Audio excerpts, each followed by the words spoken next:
This is The High Road with author and registered psychotherapist, Dr. Marlene Bizub. Dr. Marlene speaks to the heart of people who need to be lifted up and get out of the muck and mire that often accompanies major life changes, such as divorce or separation. Dr. Marlene will aspire to help parents of divorce to love their children more than they hate their ex, and to learn to take the high road. So please welcome the host of The High Road, Dr. Marlene. Good morning, or good afternoon, or good evening, depending on where you are.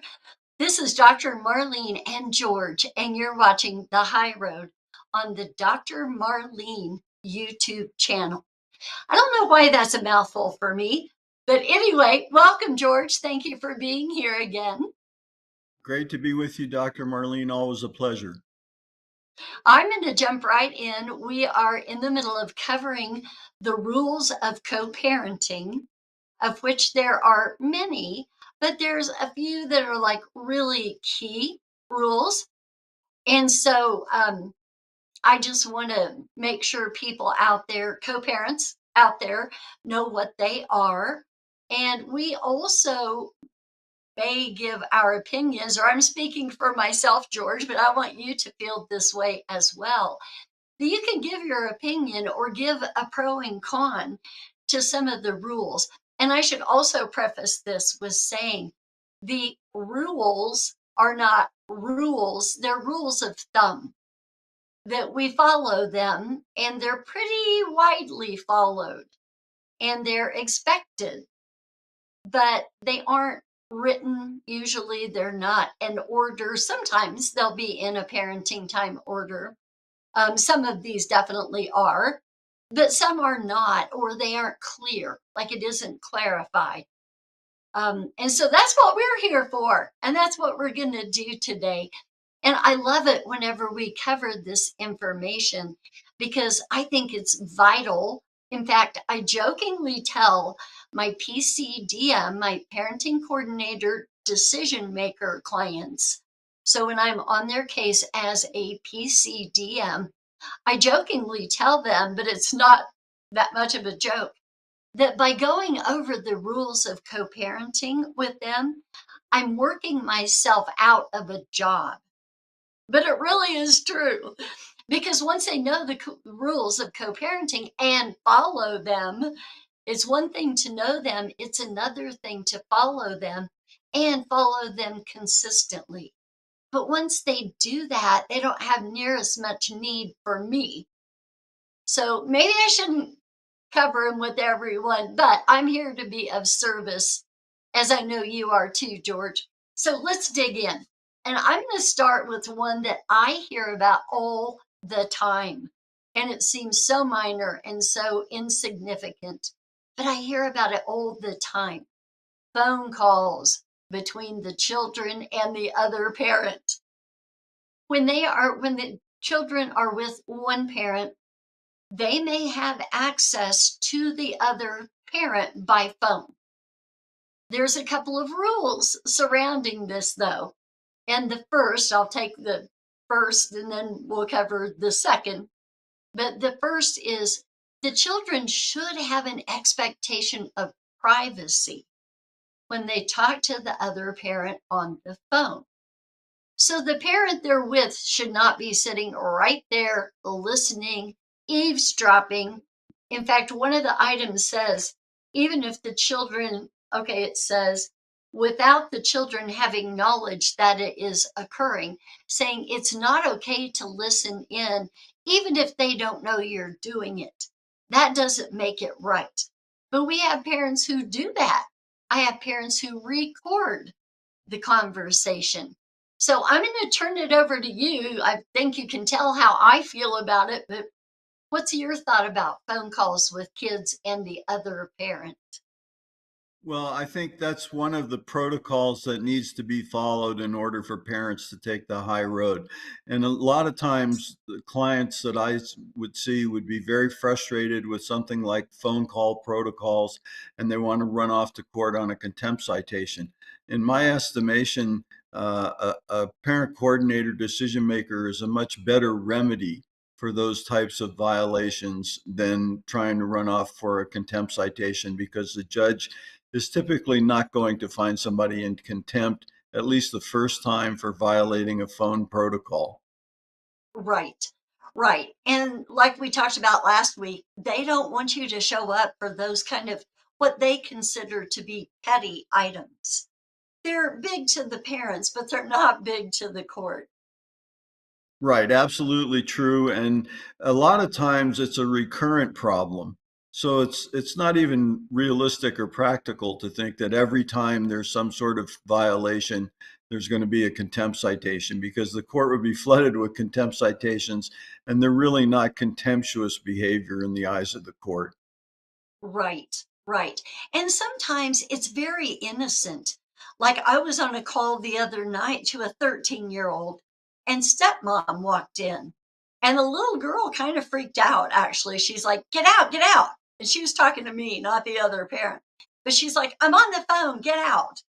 And I said, hey, be nice. But I could hear the stepmom in the background saying, oh, I'm sorry, I didn't know you were talking, and quickly left. And so sometimes it can be very innocent, but a lot of times it's not. No, I think it takes a form of helicopter parenting, and it's just an extension of that. And the idea that a parent's going to control exactly what a child can and can't do in the other parent's house is just totally unrealistic. It is. It is. And to that point, I have had the away parent, if you will, get on a FaceTime call with a child and then say, and it was close to bedtime, which is one of my pet peeves. I know you know that. We don't talk right before bedtime. That's a reminder to the kids that the parent isn't there, and it makes them sad. But anyway, this particular parent was asking the child, have you brushed your teeth? Are you in your pajamas yet? Have you put your such and such up or whatever? And I'm like, oh no, like we don't do that, because that parent that has the child is in control. Now, it's fine to say, hey, don't forget to brush your teeth, but not, have you brushed your teeth? Do you have your homework set out? Do you have your clothes set out? We don't do that when they're with the other parent. No, and I think a lot of times, particularly for a parent who's been the primary caretaker, it's very difficult to let go, if you will, of those Yes. behaviors and that sense of control. It totally is, because like you said, they're used to being in control.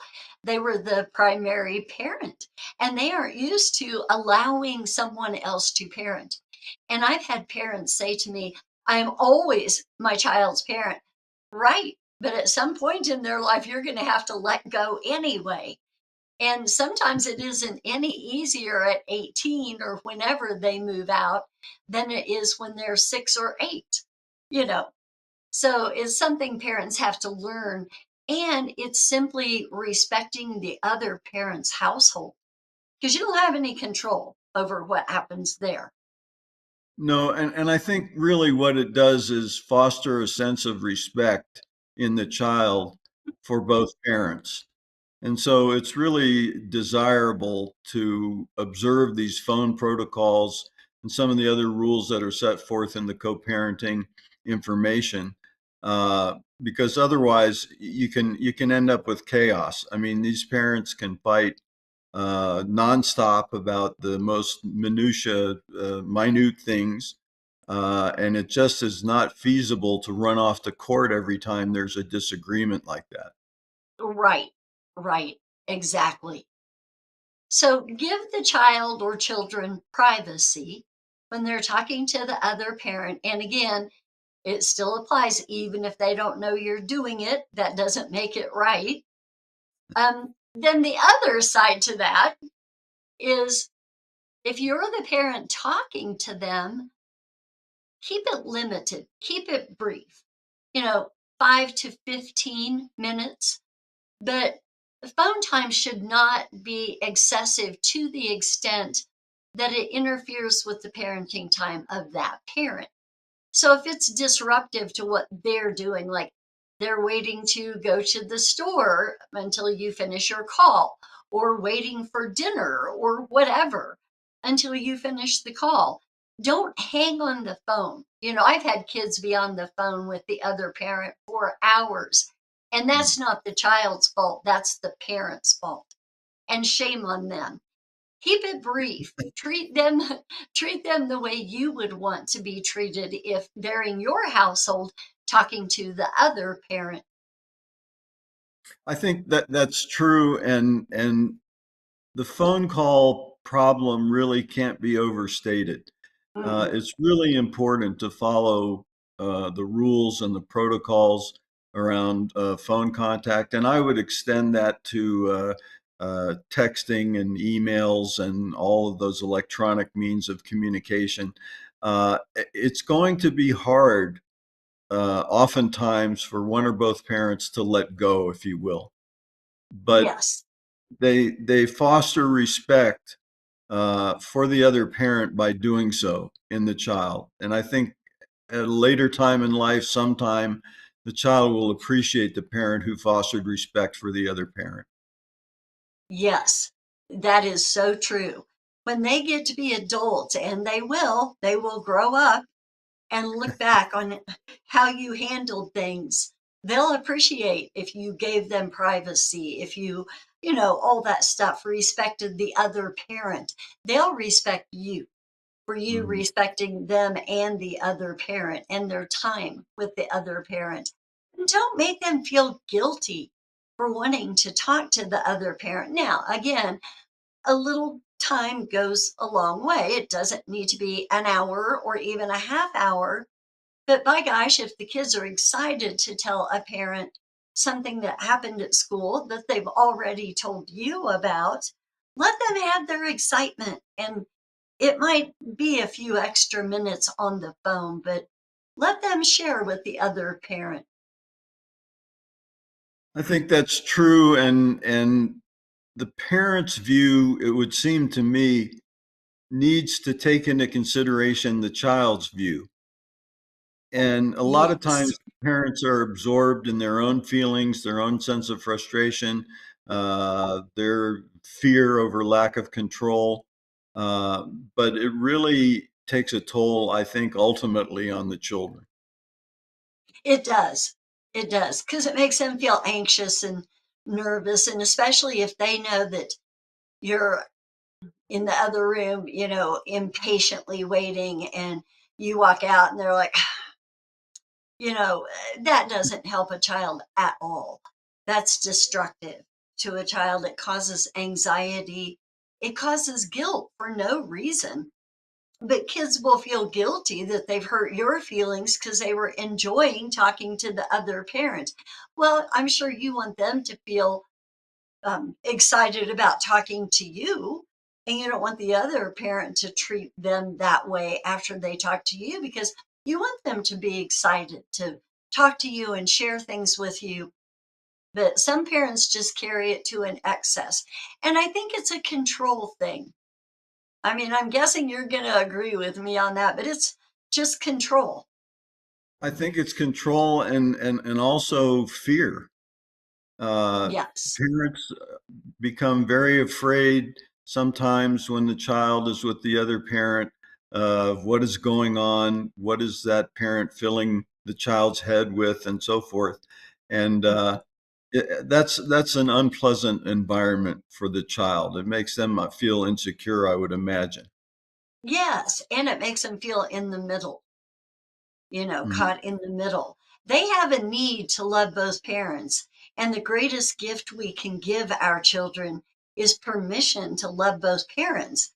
And yeah, when they feel like one or the other or both, God forbid, are annoyed because they're talking about the other parent or to the other parent and wondering, are they talking about me? But you make a good point, because they often are afraid that they're talking about them, and rarely are they, but they're afraid they are. And that's why I think a lot of them eavesdrop. They want to hear if the child or the other parent are going to say anything about them and say anything negative. And that's why I don't let kids call the other parent when they're in trouble with the parent they're with at the time. And I tell my families, this is a Marlene rule. And I believe it is a court rule of thumb too. But I mean, I think the court would agree. I don't think the court invests that much time or thought into when kids call and things like that, like bedtime. I doubt a judge would think about that. But it is a strong rule of mine that we don't call the other parent when we're in trouble with the parent we're with at the time. No, I mean, and that's clearly doing so to me seems to be very, very manipulative and Yes, ultimately not healthy because of it being manipulative. yes, yes, it truly is. Yeah, yeah. And then you brought up another good point that I had not thought about, but oh boy, it is so true. And that is texting the other parent. So you might get on the phone, you've got a 5 or 10 minute phone call. It's quick, it's easy, it's over with, and you move on. But then you're sitting there the rest of the evening while you're watching TV with the parent you're with or something like that. And you're texting the other parent the whole time. That doesn't feel good to the parent you're with. And a little bit of that goes a long way. And so you make a good point. In fact, I'm going to add it in my materials. Um, you make a good point there that you don't need to sit there and text with the other parent the whole time either. No, no, or with the child. Right. Or with the child. Yes. Yes. We shouldn't put this on the children. It's the parents. It's the parent who's texting that needs to stop texting. Respect that other parent's time. You wouldn't want them texting the whole time your child is with you. So even if your child is texting, and sure, that feels good and feeds your ego and your need to have your child love you, still, it doesn't feel so good to the other parent, and you wouldn't like it if they did that to you. So, yes, the parents need to keep that to a minimum. Well, and we understand, I think that, and by we, I think mental health professionals and lawyers, we understand that there are two overriding emotions seemingly that people are dealing with, and that's anger and fear. Hmm. And that is especially intense when it comes to feelings about their children. We understand that, but we ask the client to understand that observing these rules will go a long way to, first of all, having their children feel secure, and secondly, avoiding friction between the parents over day to day things. Yes, right, right. Because they are the ones who feel it and get stressed about it. There's very few kids who can just kind of blow that thing off. You do have some very resilient children. In fact, they can often be more resilient than we are. But there's very few who don't feel it at all. And they feel that stress and the conflict between their parents and one being annoyed by the behavior of the other. And let's just don't put the kids there. You know, it goes back to my tagline over my shoulder here that you have to learn to love your children more than you hate your ex. And if you think of it like that, it's not about you and the ex, it's about the child and them not feeling stress. Then maybe you can overlook things the other parent does just to shield your child from feeling that stress. Well, and typically parents who want to run to court and a contempt citation don't understand the cost emotionally and financially involved. And the way the courts work, it's just not practical to have contempt citations constantly flying back and forth. No, no. And we'll talk more about that when we come back. So I have a couple of things to say about that, but we need to take a quick break. This is Dr. Marlene and George, and you're watching The High Road on the Dr. Marlene YouTube channel. We'll be right back. What if there were a super tiny device that could diagnose the brain and is smaller than a single human hair? What if you could see inside the brain to help an epilepsy patient during surgery or to help the fight against Parkinson's disease? Dr. Patricia Broderick is proud to announce the Broderick Probe, a biomedical and electronic breakthrough. Imagine a probe to help with the understanding and potential cure of brain-related diseases. To learn more, listen live to the Easy Sense radio show with host Dr. Broderick. And to help support the Broderick Foundation, please go to easysense.com and learn how, with your help, we can fight these horrific brain disorders. That's easysense.com to learn more and help support the Broderick Foundation.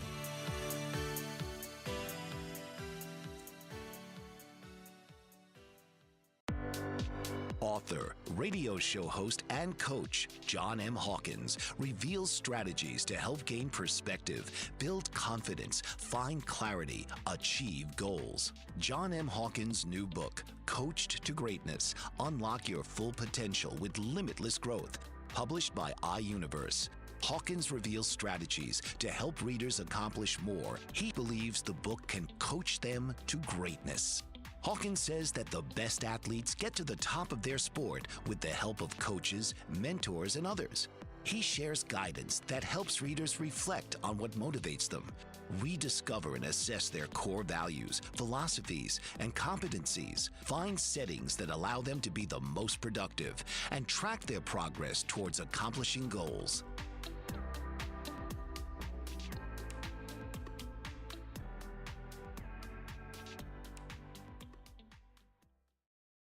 Welcome back. This is Dr. Marlene and George, and you're watching The High Road on the Dr. Marlene YouTube channel.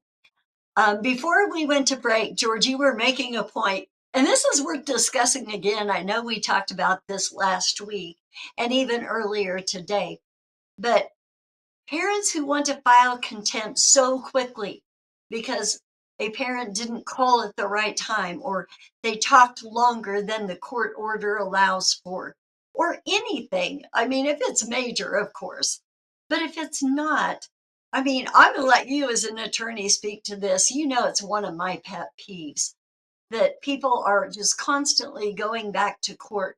And I know as an attorney, that is not how you want to resolve it.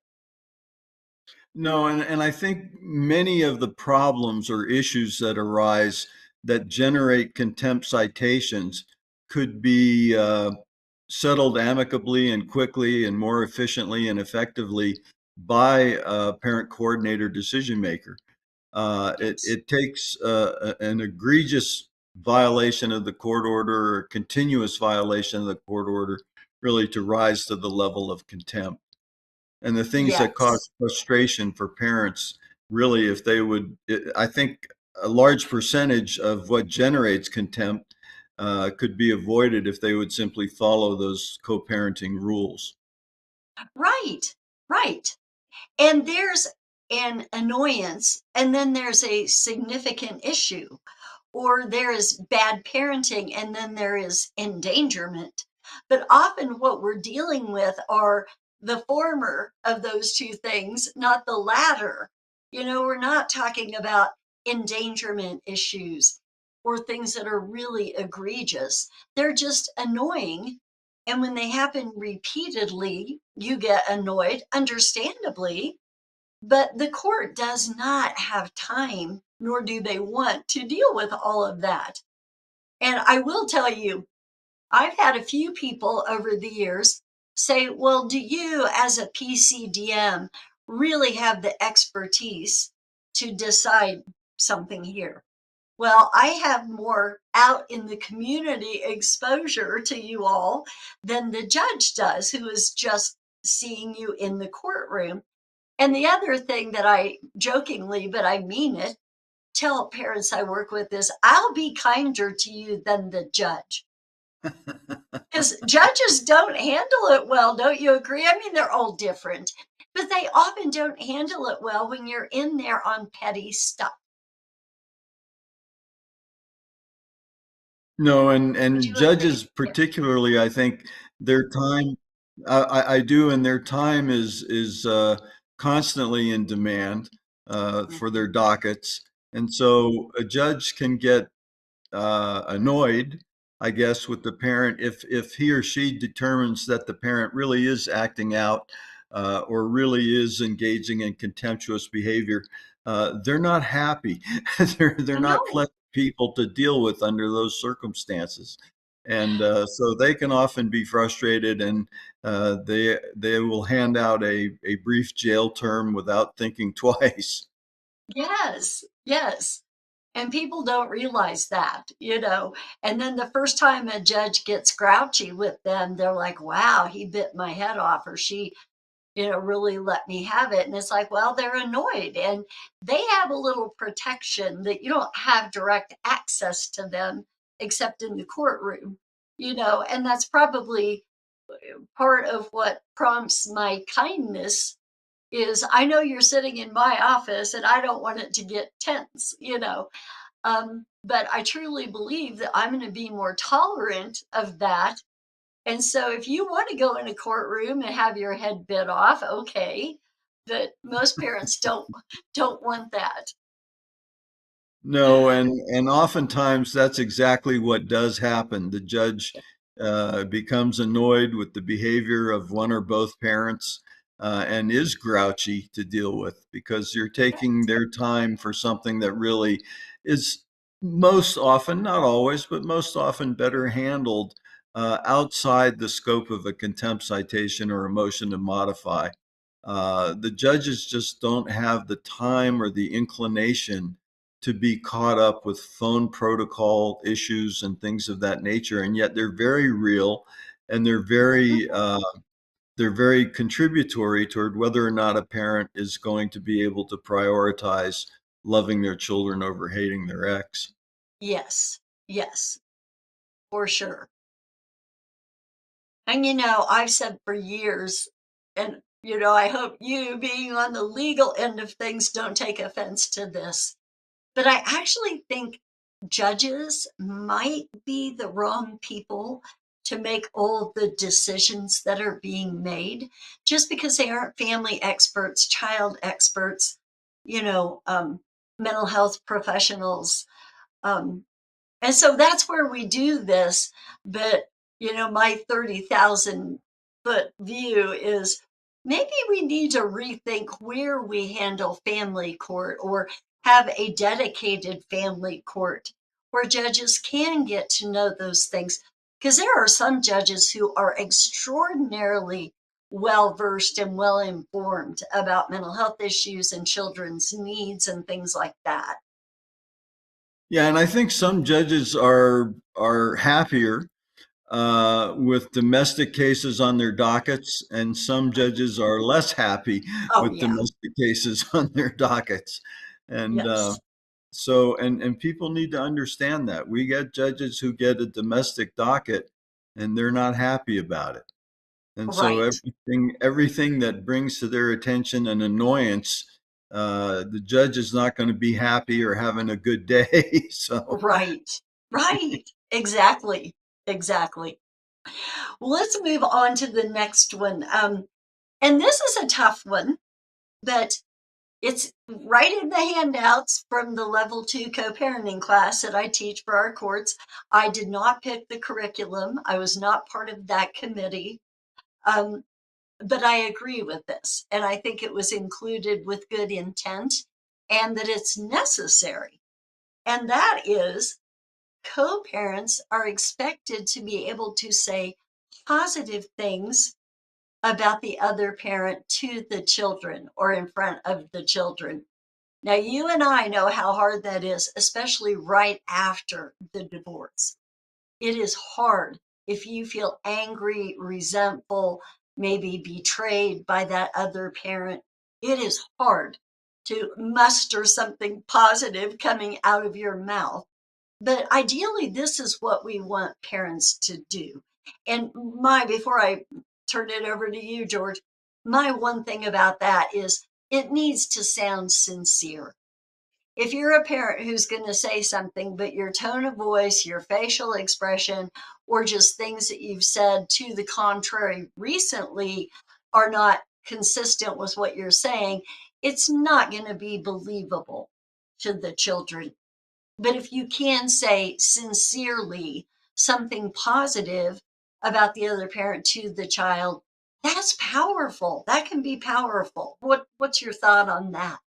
Well, I think from a legal standpoint, it seems as if that rule emanates from the statutory provision that says the court is to consider the ability of the parents to encourage the sharing of love, affection, and contact between the children and the other parent. So Yes. that seems to me to be kind of just directly transposed from the statute, only put in plain language. Yes. Yes, exactly. Exactly. And I'm going to share a couple of examples with our audience that I share when I'm teaching class. But if you can say to your child, I mean, you might not be able to say, "Oh, your mom is just the sweetest woman in the world." Like, you're not feeling that way right now, okay? But if you can say something like pick a quality of that parent that you see in your child, a trait or a quality, and say, "You are so organized, just like your mom. You are so good in math, just like your dad." Things like that. I mean, I cannot tell you how powerful that can be because the child thinks, "You don't hate my mom. You don't hate my dad." And it's powerful. So if you can muster up something like that and it's honest and sincere, that that is gold. Yeah, I recently had a personal experience where uh, my ex's mother died, Oh. and I was able to tell my adult child, she was a really good grandma for you. Mm. And Hmm. so I think he appreciated that. There was nothing negative, there was nothing accusatory that came from me. I was really trying to be complimentary, and I think he appreciated that. And he's I'll bet. 36. My little kid is 36, so Mine is too. Now we're showing our age. And I bet he knew you meant it. I bet that came out sincerely. yes, yeah, no question. Yeah. Because you get parents, like I said a minute ago, who try to say things like that and they don't sound sincere at all, you know. But yes, when you can genuinely say something like that, and I'm sure she was a good grandma to your son, you Yeah, know, I'll, she was. I'll bet your son appreciated that more than you'll ever know. Well, I hope so, because he has questions about his dad's capabilities. Hey, as co-parents, we have, or divorced parents, we all have made mistakes. You know, I have too, and we all have. But no, I bet your son really appreciates that more than you'll ever know. Because you just said, "I don't hate your mom. I don't hate your grandma. You know, I don't hate that side of the family." Yeah, that's that's beautiful. It is. I'm proud of you, George. Well, thank you. And it Um, wasn't difficult. It didn't take anything out of me to be gracious about it. mhm. It was easy for me. I think that parents ought to give it a try to be gracious with each other and see how well it serves their purposes. Yes, well, it makes you feel good because you've taken the high road, and so it makes you feel good. But the joy, I guess that might be too strong of a word, that you see coming from your child, you know, just the peace that they're going to feel knowing, oh, they don't hate each other. You know, that's just more powerful than we can express to people. I think, and that I don't get to see the side of a child who is thriving because his or her parents are following these rules and not acting out toward each other. But I would Mhm. imagine that it's fairly obvious a child who feels secure and comfortable with his or her parents' circumstances after divorce. I think the child is probably pretty perceptive about that. Totally. Totally. And I have a perfect example. There's a little boy who popped into my head as you were saying that, because when he is with his mother, he talks about what he and Papa, he calls Dad Papa, what he and Papa have done. And oh, Papa and I went to such and such. And Mom's like, oh, cool. How was that? When he's with Dad, he doesn't talk about Mom at all. And if he does, he's very guarded. You can just see it in his demeanor, his verbalizations. And it's sad because it's like, Dad, if you had any idea how openly and readily he talks about you to Mom, but he doesn't feel like he can do that with you about her. I just want to tell him, and probably will at some point. But yeah, I mean, it's so obvious. And you can tell the kids who just have that comfort and relaxation in saying, oh, yeah, Papa and I went there, you know, and not having the other parent upset or butt hurt or any of that. Sure, I think those things are critical, and parents don't tend, in my experience, to take the long view. If they have a 6 or 8 year old, they're not thinking about what that child's going to be like as a teen or a preteen. Uh, they're just focused on that moment. And if they could take a longer view, I think that would be helpful. Well, that's a really good point because I can't tell you, and this hurts my heart to share, but I can't tell you how many times I've seen adult children completely leave the one parent alone and have nothing to do with them anymore once they reach adulthood and look back and see what you did from adult Mhm. eyes, um, or through adult eyes, I guess I should say. But from that perspective, that they're not always going to be 6 or 8 where you can pull this over on them. When they get older, they will resent you. And I truly have seen a number of children. In fact, it started with a friend. The first time I saw it was a friend of my first husband's. And his mom had kept him from his dad.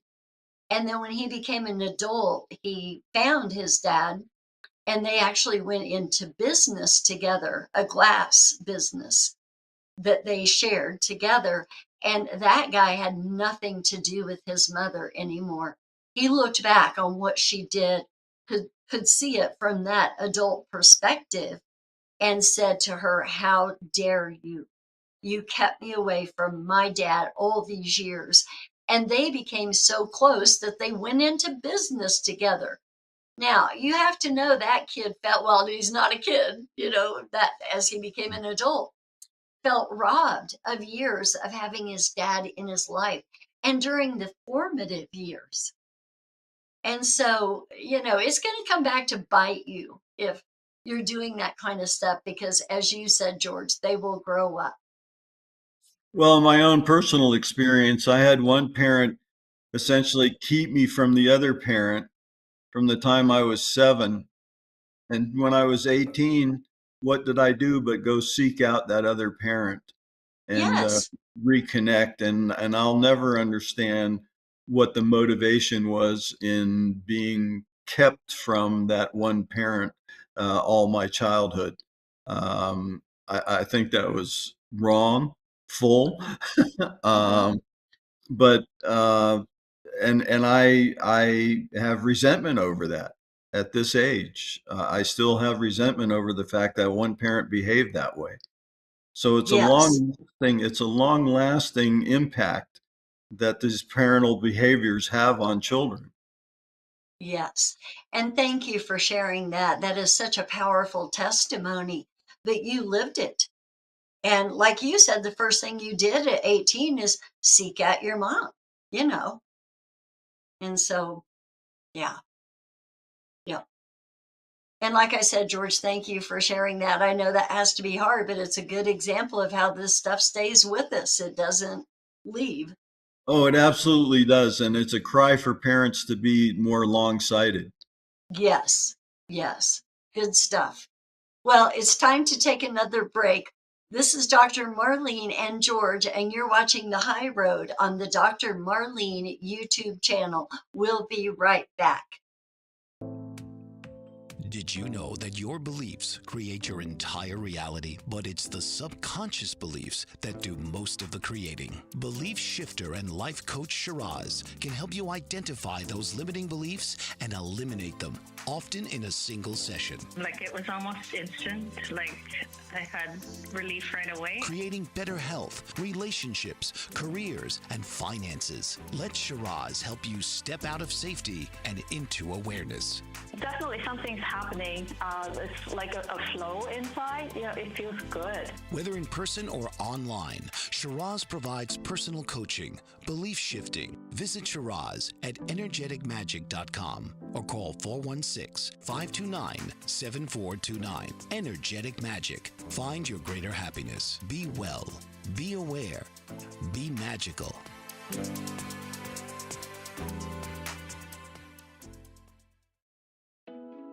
Are you struggling to care for elderly parents or a spouse? Do you wonder if being a caregiver is making you sick? Are you worried about taking time off work to care for elderly parents and balance work, life, and caregiving? Has caregiving become exhausting and emotionally draining? Are you an aging adult who wants to remain independent, but you're not sure how? I'm Pamela D. Wilson. Join me for the Caring Generation radio show for caregivers and aging adults, Wednesday evenings, 6 Pacific, 7 Mountain, 8 Central, and 9 Eastern, where I answer these questions and share tips for managing stress, family relationships, health, well-being, and more. Podcasts and transcripts of The Caring Generation are on my website, PamelaDWilson.com, plus my caregiving library, online caregiver support programs, and programs for corporations interested in supporting working caregivers. Help, hope, and support for caregivers is here on The Caring Generation and PamelaDWilson.com. Welcome back. This is Dr. Marlene and George, and you're watching The High Road on the Dr. Marlene YouTube channel.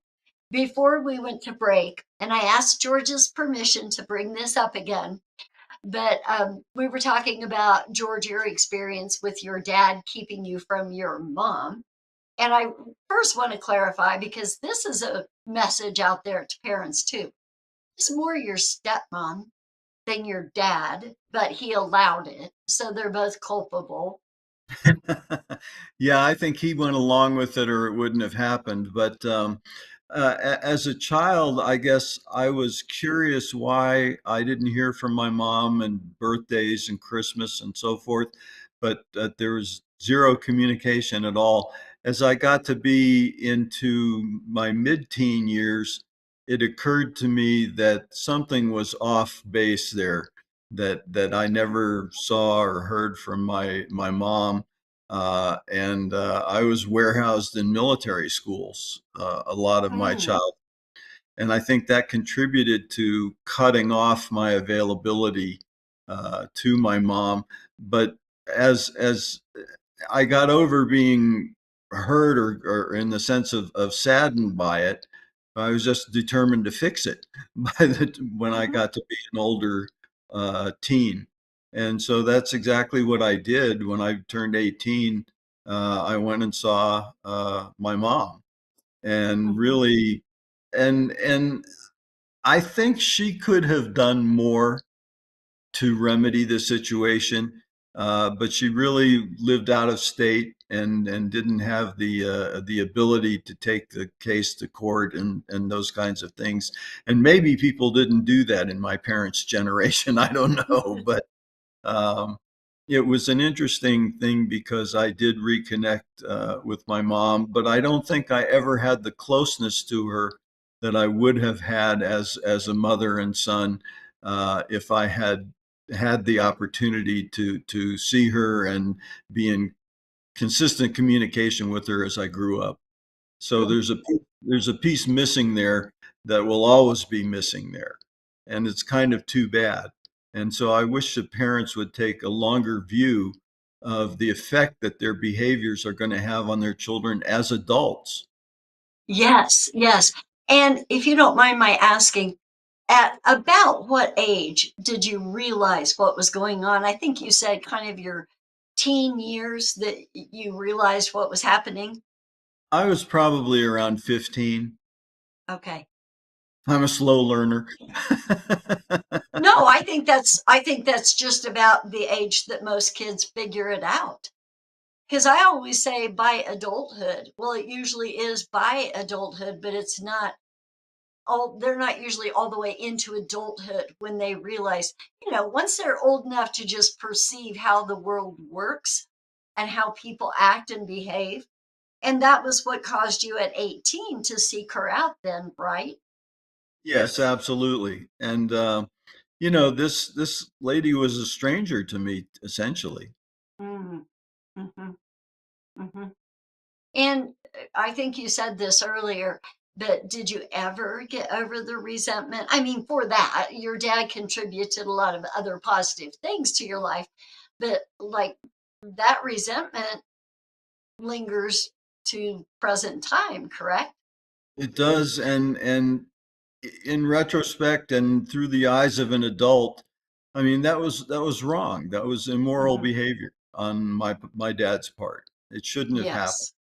Yes, But yes, he's not perfect. I've forgiven him for that.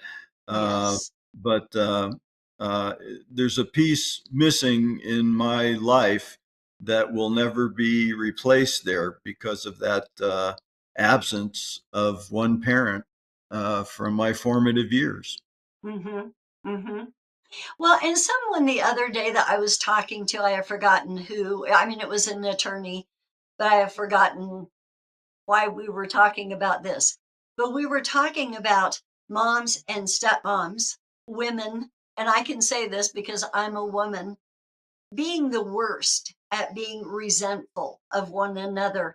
Like stepmoms tend to resent, I'm sorry, let me restate that. Moms tend to resent stepmoms much more than dads tend to resent stepdads.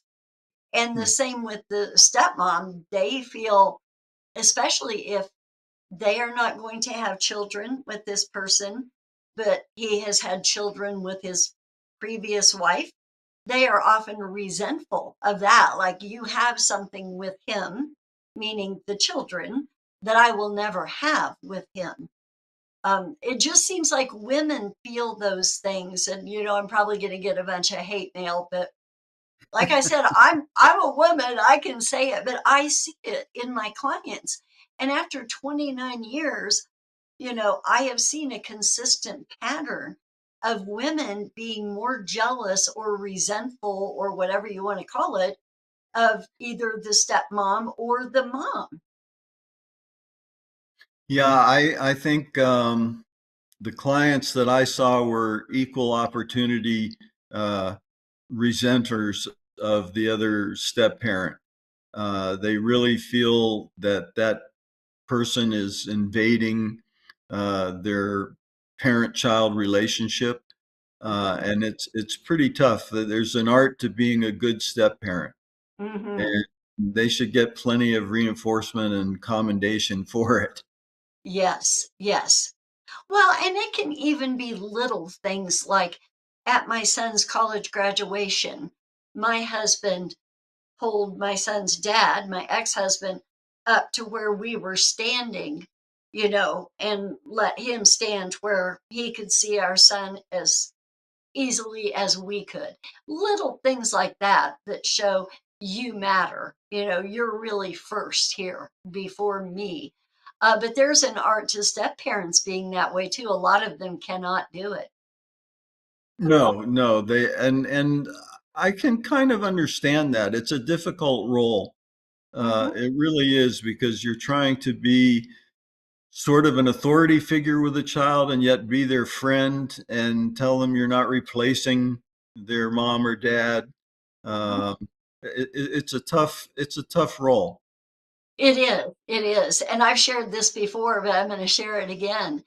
In that same situation at my son's college graduation, his father also thanked my husband for being an awesome stepdad and doing stuff with him that he couldn't do because he didn't live here. And he said, "You've been amazing."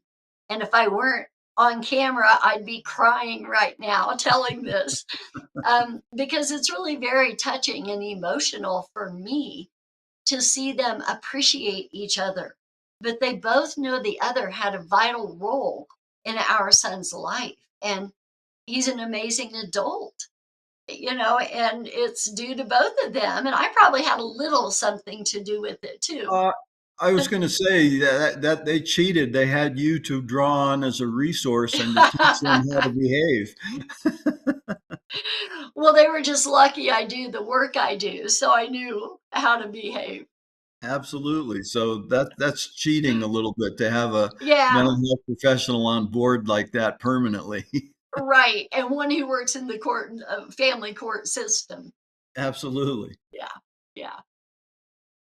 Yeah, in fact, we were talking at break, you and I, that I'm going to share with the audience about a brown bag luncheon I'm going to after this with the bar and the bench, the family law judges. And I love it because we get to hear from them firsthand and we can kind of pick their brain because we're not talking about any certain case, because you can't talk to judges outside of the courtroom about any particular case. But we get to ask them questions and hear things. And it's mostly attorneys. I mean, I suppose there's audience members out there thinking, why am I going when I'm not an attorney? And a lot of people don't realize that mental health professionals and people like that who work in the court system can also be an associate member of the bar. And that's how I got invited to this. But it is crucially important to hear from them and terribly insightful just to see how they think about things. And they will every now and then talk about how they see signs of the stuff we're talking about and they don't appreciate it.